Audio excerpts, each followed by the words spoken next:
Today, we're going to talk about the ESFJ, which is one of the 16 Myers-Briggs personality types.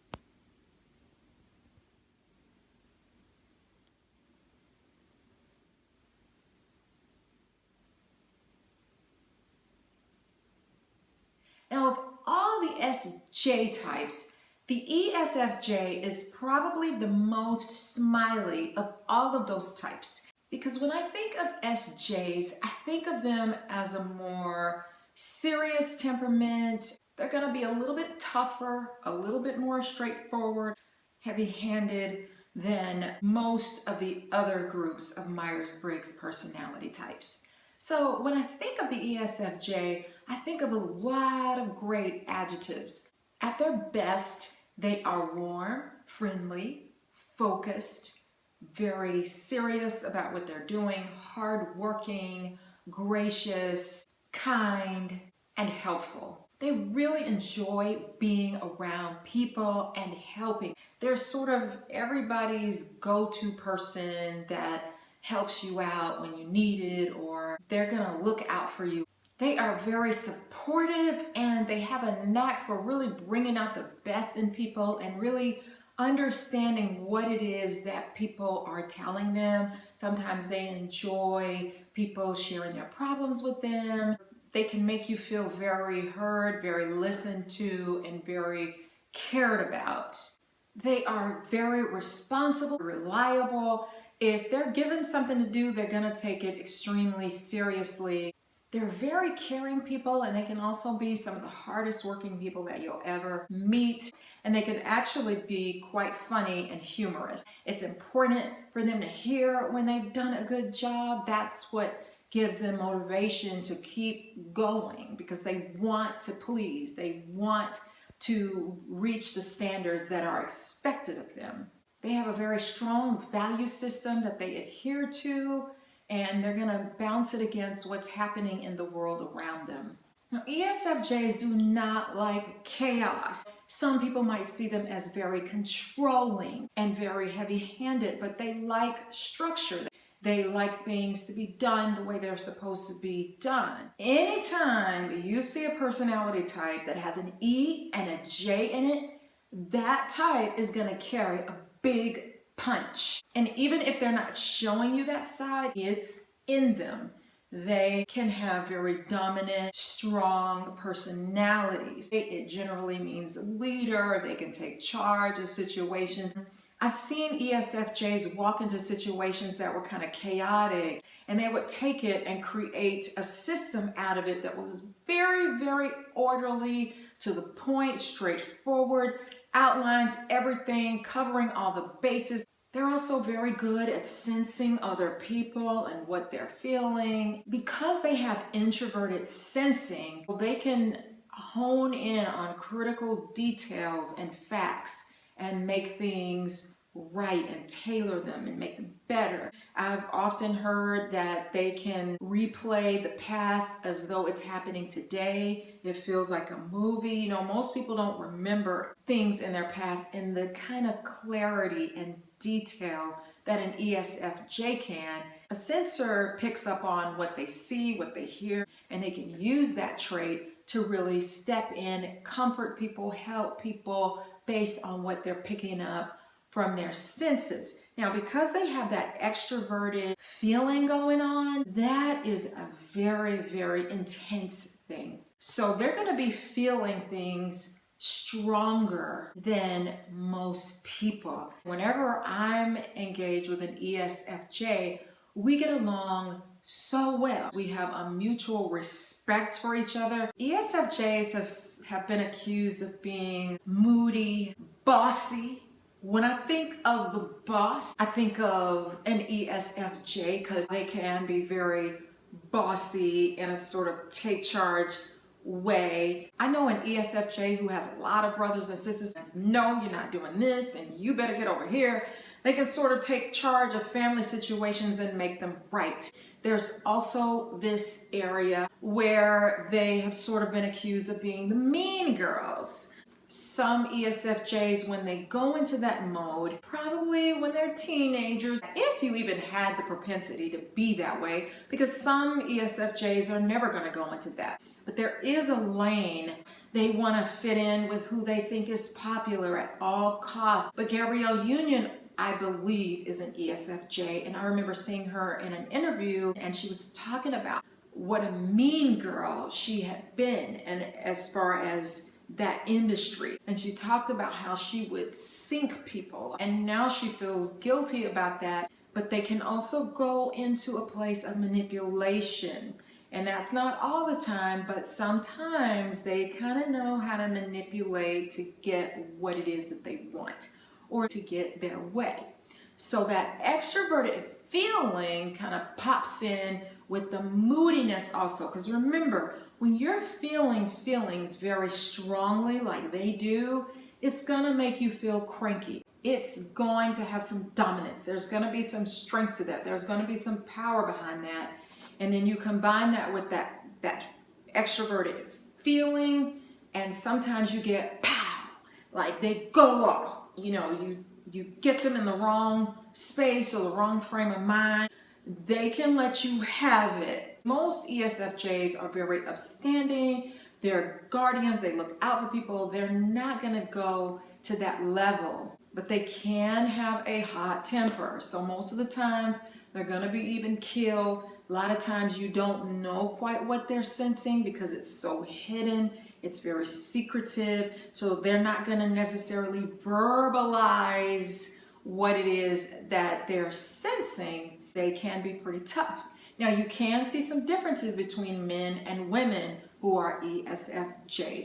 With men, you can see more of a competitiveness. For example, I believe TD Jakes is an ESFJ. So you may not see bossy with him, but you are going to see take charge. I want it done right. I want it done correctly.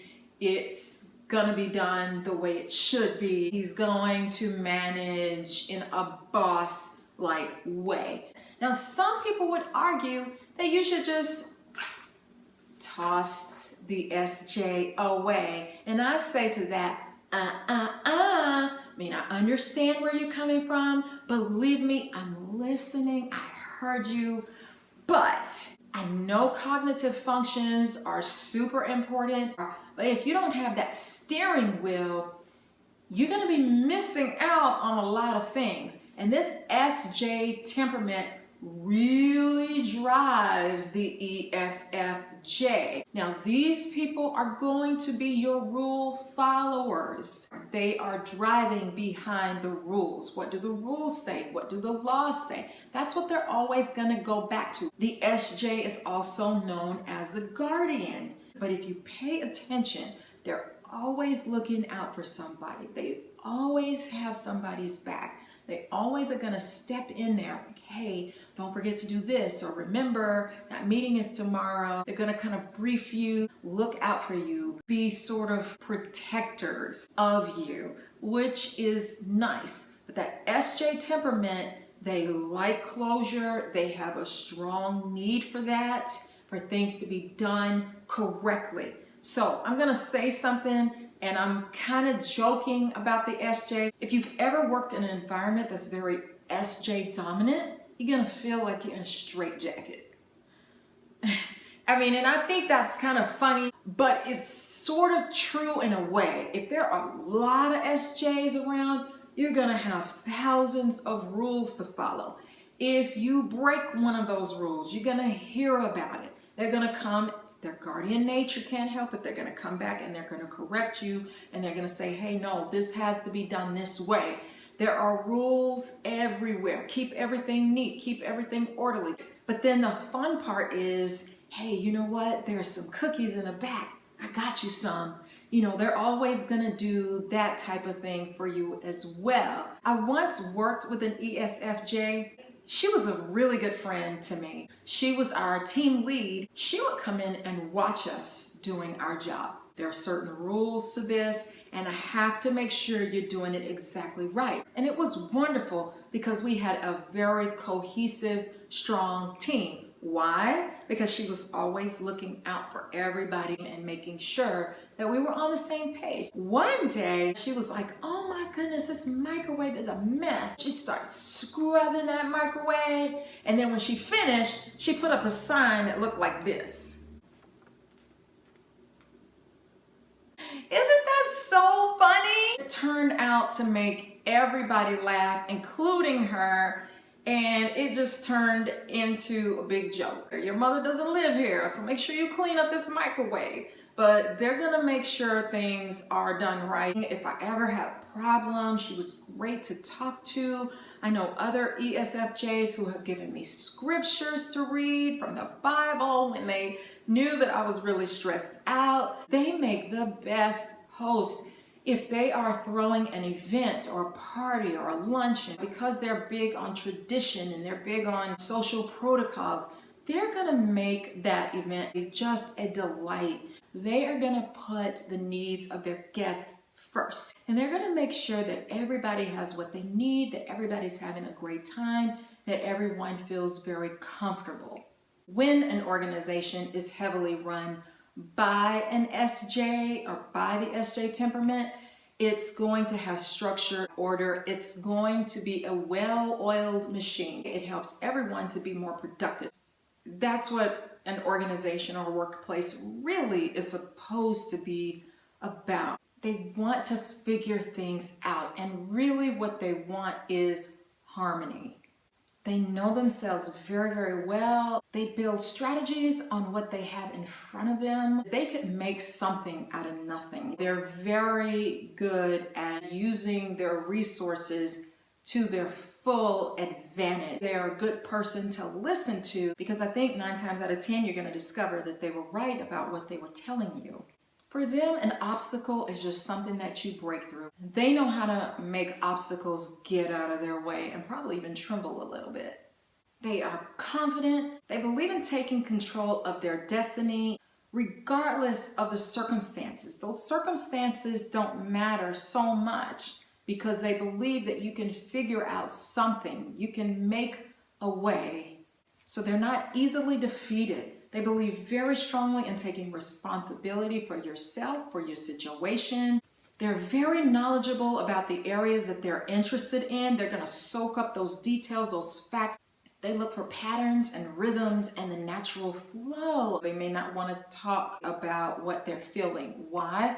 Because those feelings hurt. And sometimes when they start talking about all those feelings, it makes them feel worse. That SJ temperament is going to be very, very loyal, really stick with things and have a hard time just letting things go. So for when in a relationship, it could be very difficult for them to let go. Now let's say that they do get involved with somebody and they get very, very hurt. I've seen some ESFJs not recover very well from that. I don't want to look like a fool. I don't want to feel vulnerable. If anytime you feel a lot of emotions, what does that make you do? It can make you be irrational, cause you to make mistakes and do things that you ordinarily would not do because of that feeling function. When it comes to relationships, they can shut that part of themselves down to the point where they're really not letting anybody in.